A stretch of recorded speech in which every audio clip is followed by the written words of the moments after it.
where I jumped in. Sign in. You have two choices at this point. Sam, can I interrupt you quick? Because you went over that really quick, and that's here to catch that. There's one. How do you actually do that? There's a separate icon. Right. Normally it's somewhere on your desktop. Okay, so you can do it just by click. I mean, Yeah, that's right right. now. I know there was another way. Okay. On Sam's, it is.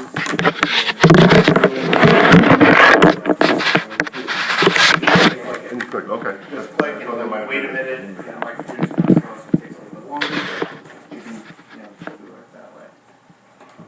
Next step, what I'm going to look in. I like to look at find caller. I used to use house history, which is to the left, for find house, but I'm going to use house caller for the first one. I'll show you why. So, first thing we'll do is, my whole presentation today is I want to show you guys how research led to making a sale and how it helped me close the deal in the end.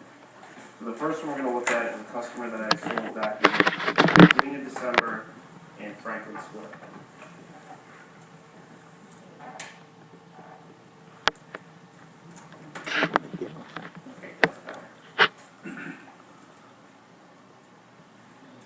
Her name is Chintzia. I'm going to, that day before I went to go see her, this is what I looked at. I try to group about 30 leads a day, research them, work them, and try to, if I get through those 30, I'll go back through it again. This was on a Saturday, and she was the first door knock. Well, we're going to go to the -2. She's connected. She was disconnected on the -2, so I'm going to show you guys what I saw when I looked up the -2 that morning. First thing I look at as soon as I go into an account is products and promos. That's what I like to start. If there's no money owed at any point in the left. The screen that's going to bring up is what you see right now. Things I pick out right away are amount of boxes. So I wrote down 4 on my SFA sheet. RAI, which is the Italian station if you didn't know. And DVR. And she had a triple play. Next thing I like to look up is house history.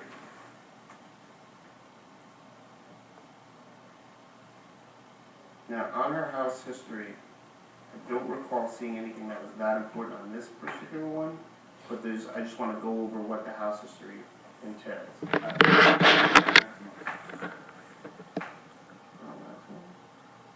Do right there. Do right.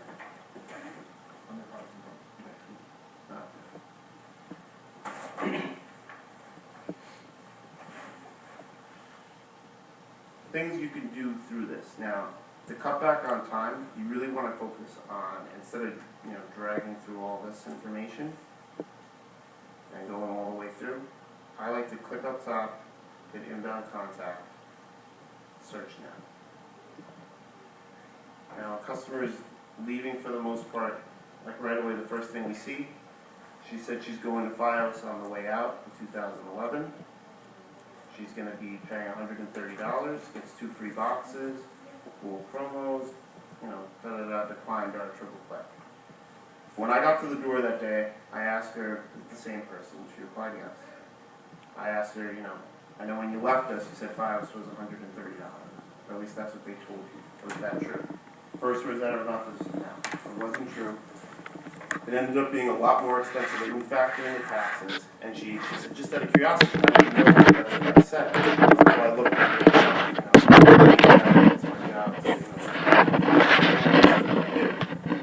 right there, I built so much credibility that she was like, oh, before I even ask for entry, she just left me at that point. Just because I was able to bring that fact up. Not saying I wouldn't have made the sale without it, but I think it made her feel extremely comfortable because later on I find out that her husband has been in Italy for the last month taking care of his mother. She was home with her 2 kids, not saying that she wouldn't have let me move away, but it made her feel comfortable. The next thing I asked her is like, so do you still have RAI? And she's like, no, Verizon gave it to me free for 6 months, and then they charged me. I was like, would you like it back, and would you also like another channel called Mediaset? Sparked her interest in Mediaset. With those 2 being free for a year, I also asked her, does your husband call, call on Skype? And she goes, a little bit of both. I do like to use the phone call more. I was like, well, does he have a house phone in? Next words I don't have, yeah. I was like, well, would you like to call unlimited for the next 2 years? Pretty much at that point, the deal was done. And I don't think I would have gotten that sale without this research. I don't think it's going to make, not every one of my sales is off research. But I would say a couple ones and the ones, I would say 2 to 3 at least a month are because of it. And that's a tier 1 for me. And that makes the difference between sometimes, DSRing to tier 5. So if people start to do this, it can make a big difference for everybody. Now, if you didn't have that info, okay? Now, the lead is going to generate some info for you. You know they disked and they left for files. The lead's going to show that, right? You don't necessarily know why. What's the extent of the reason why they left for files? Am I right? Correct. You can get some of the information as to what services they had on your lead, but maybe not to the level that he was looking at, so he knows the number of boxes that they traditionally have, they know what level of service, Italian programming. So you're going to the house with a sense of what the package can be. You're not going there thinking about, am I going to give them this, this, and this for free? You know right off the bat, the Italian programming is going to be the free option, right? So you know, okay, I'm going to hold back this or hold back that, or I'm going to focus on maybe EVP because I know Italian. All this info is coming from this simple bit of research. I feel like if you don't plan before you go out, I'm not saying knocking the line won't yield you sales. There's plenty of presidents of reps that don't do any research. But for me personally, I wouldn't do it. The other big thing I would say, besides just looking up the REI and finding all those little things, just knowing when she discoed, and I think knowing that it was $130 when she left and bringing that up right at the door, and her face remembering that she was disappointed by Verizon because that's not what they ended up on. They didn't deliver on their promise.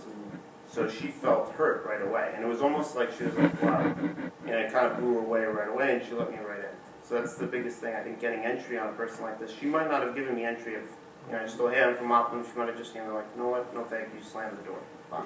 It brings up a great point, and you just said it before. Some President's Club top performers do none of this. They print their leads, they're barely spitting out of the printer, and they're gone.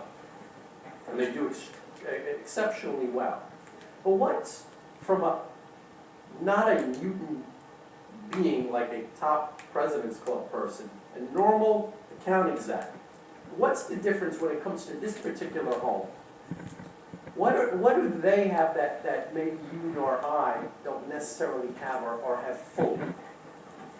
When you're at this door and you don't have that information, what are they able to do that we might not necessarily do as well? Be honest, self-assess yourself for a moment. Throw it at the door. Draw it out. Draw it out, and what else though? Enthusiasm for it. I was looking more for an ability to respond on the fly. They have an ability to respond regardless of what's coming at them at the door, to respond on the fly. They have an answer without stuttering. That's one of the major differences. Now that's a skill that can be developed, but it takes time. So until you and I can get there, what do we have to do? Prepare better. Right, we got to do our homework. So now I know before I hit this door, this info. Had us, left us for files, $130. Obviously, price was a concern. She was promised the stars and the moon and free boxes and this and that. I'm now going to the door with a train of thought as to why they left and an answer, a rebuttal, if you will, to counter that. I'm prepared now. I don't have to think on my feet as fast, knowing that I might not necessarily be able to. And then you couple what Pat's saying in terms of the credibility and the rapport by showing a sincere interest in why they left us and the reason why I'm here. I want you back. I'm your account manager. I know stuff about you. It's not that I'm just a carpetbagger, a car salesman that just kind of fly by night. No, I'm that committed. I've researched your account. That, I want you to really think about. That's one of the major differences. A top performer has the ability to run over this because they can shoot on the fly real quick. That's not necessarily what you or I can do. So, until I get there, why don't I take the necessary steps and just do a little homework and have that lined up for you? Hey, Sam, That's one of the big differences. in the true case that time is money, Yeah. you probably, if you were real diligent, you could probably close that customer and maybe get this information back out. But if you haven't already, think of how much less you have to do. You get it every time, 100% of the time, not maybe 50-50 if you can get out of the customer. And just think of how much time it saves you by arming yourself with that kind of information. In our job, guys, nothing is more important than time. You never have enough of it to do as much as you want to do. And if this can save you some of that precious resource, jump at it.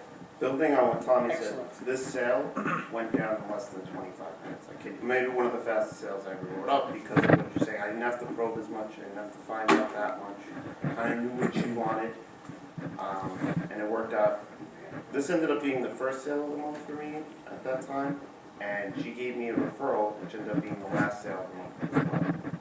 So, and it was a referral in Garden City that we don't even work, we're not allowed to solicit, and you know, who knows if we would have ever gotten the sale if that referral didn't come through it. And, you know, pretty much I did the same research on the referral. They already knew they wanted the service, and then it was done. You know, on the flip side, what if that note said, went to FiOS, $85, 7 boxes for free, every single movie channel. Now, we've all seen that for real, am I right? I've exaggerated, but you know where I'm going. Very tough to beat, yes? Okay, I'm not saying give up on that lead, but now you know all that information. What are you going to do at the door? Now, we're still a lot of time. Bingo. Same lead question that he originally Bingo. started with. So, Is that true? is that true? Now, I say as the customer, yes it is. So where you going now? Value. Okay, but $85, 7 boxes, every single movie channel. I might say, Can we take a look at that bill? Because I want to take a picture of it. Channel 12. Let me see the back of your bill. before you even go into that, I'd rather find out on the price, how long are you spending that, and try to gain access into that, and be like, you know what? Let's see how much longer you have that. Let me compare apples to apples. Let's see if this can work for you. And that price might be true today, but it might be changing within the next month or so. I'm not asking for you to quit when you see crazy numbers like that, whether it's in your research or whether you're there with the customer.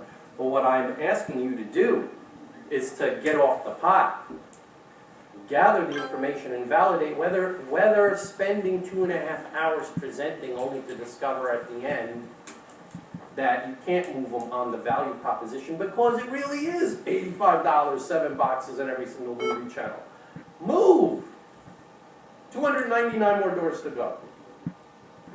So you got to look at it from that perspective as well in terms of time management. You might not close a sale with this information, but that's also a good thing. It's how you look at it. It allows you to move to the next door. So the next account we're going to look at was in Westbury.